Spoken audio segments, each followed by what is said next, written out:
have 3 siblings between the ages of 10 and 18. I'm the oldest, fourth at 25. Every year on every single one of our birthday, we're expected to celebrate my mom as well. We've done it since we were little. It was taught to me as giving thanks for carrying plus giving birth to us, which I'm all for. I am grateful as we wouldn't be here without her. The issue is though, it becomes less of our birthday and more so an anniversary for the day our mom gave birth. Every year on our birthday our mom gets gifts too. As we got older, we're now expected to get her monetary gifts, and not cards, or homemade stuff. Just recently was my birthday and I was gifted some much needed clothes and dishware for my new apartment. My dad however got my mom a new MacBook. My siblings all got her gifts too. My youngest brother isn't expected to give much. But my 16-year-old sister and 18-year-old second brother work, so they're expected to give gifts too. My sister pulled me aside before my birthday and said she was sorry she couldn't get me much. She got me a sweater, I love it. And that she wanted to get me more, but our mom was pressuring her to get a certain necklace for our mom. Apparently my mom had been dropping hints for months and my sister was worried our mom would be upset and feel underappreciated if she didn't get it. I asked how much it was, and my sister said it was $300.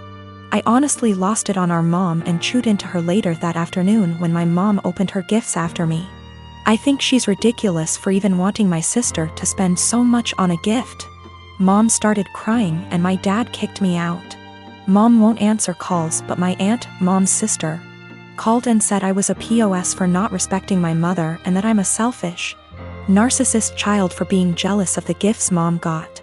I thought I was in the right, but now I don't know. It's been over 2 weeks and mom won't answer my calls. She's been posting on Facebook inspiration quotes about letting go of the toxicity in your life, how blood doesn't equal family, and how hard it is to be a mother. Several family members, aunt, grandma, uncle, and 2 of my cousins, are replying to the posts and are very obviously directing vague comments at me about being a horrible daughter. What to think now because of how many people are on her side. I don't have a problem with the idea of parents who stay home with their kids. It's not like that. I get that childcare is expensive, and that oftentimes it just makes sense. What I have a problem with is my teenage daughter literally planning her life to only become a som. As in, no college, no jobs, no certifications, nothing at all to support herself until that time might come. I told her that it doesn't have to be college, that not everyone needs college, but that she needs to do something to start making money to put away so that, if anything goes wrong with her plan, she has a way to support herself and the potential kids. Her feedback was that her backup plan was me and my husband. She would move in with us and go from there. We would help them survive. I told her then, what happens if we die, or we're incapacitated? She said, I don't know, Mom, this is ridiculous, none of it is going to happen. I told her bluntly that I don't want her becoming Nancy Botwin 2.0, that if something happens, she needs to have a backup plan and something behind her other than relying on other people. I emphasize that again, it does not need to be college. She can start working retail to learn customer service skills that she can carry on to doing call center work from home if need be. She can start working as a receptionist somewhere. She can do any number of things. But she says no, she's going to plan to be a som. With that all in mind, I asked her, when she graduates high school, what is she going to do? She said, just try to find a husband. Maybe marry someone in the military. I asked her again, in between that time, how is she going to pay her bills? Her rent? She said she assumed she would be living at home. I told her no, and that she would be moving out. She could live at home if she gets a job or tries to get some kind of community college degree or certification. But that if she insists on being a deadbeat loser and waiting for a man to come and rescue her, she's on her own. This didn't go over well, and I am now being held up as totally unreasonable, mean, etc. I don't think I'm wrong at all. I want to set her up for a lifetime of success and happiness. If this wonderful man who comes and whisks her away, knocks her up, etc., gets injured or dies, I don't want to have her come knocking at our door because she can't afford to take care of herself. I believe it started when I was around 6 years old. My parents often had friends over in the house. I didn't know they were polyamorous OFC.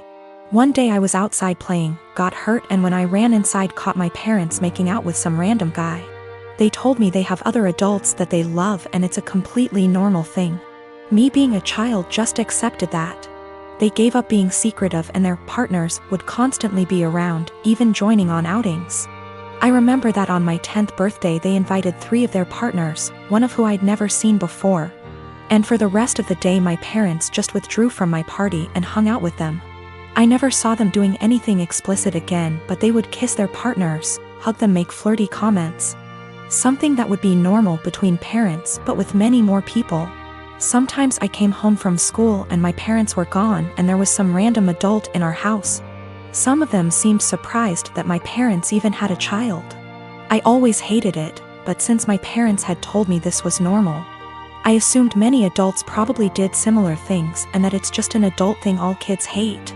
Later they had less partners and eventually seemed to stop. Not that I'd know for sure. I moved out with 17. I didn't think about it anymore. A year ago I started therapy, other reasons. As usual the topic of my upbringing came up and it brought back many feelings I wasn't aware of. I realized that although my parents were always good to me, I had never really felt close to any of them and still have a lot of resentment, that they made me feel like I had to compete for my parents' attention with random strangers. A while ago, I visited them and they told me they are going to take part in a documentary about polyamorous families, and that the producers would like to include interviews with the children. So they would love if I could agree and tell everyone that polyamory doesn't mess kids up. All my resentment bubbled up and I said that I cannot agree because I would not be able to say anything positive. My parents looked shocked. I had never brought this up before, and asked why, and I unloaded all, that I always felt pushed aside. We barely had any family time without strangers intruding. It turned into an argument and I became loud and yelled that the truth is it did me up and they shouldn't have had a child. My mother cried and my father said I should probably leave. So I left and was shaken up for the rest of the week, but also felt regret because I've never made my mom cry before. Later my father sent me a message that was like, "We are sorry you feel that way. Can we have a calm discussion about this soon?" Even though I tried to, it's like I can't reply. This argument brought something very emotional up in me.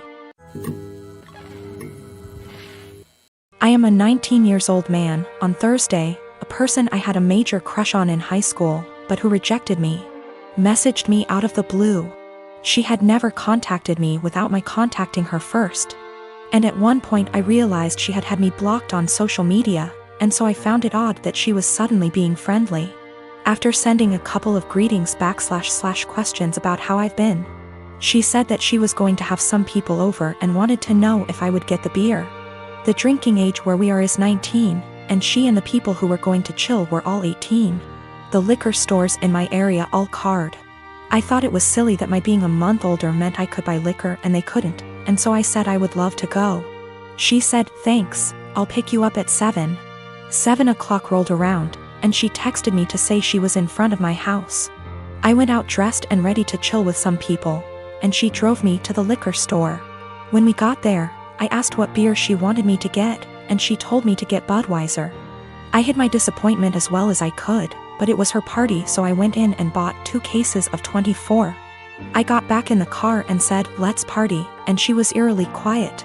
I noticed that she wasn't driving towards her neighborhood, but rather back towards mine. I thought she had moved or something, but didn't want to press the issue.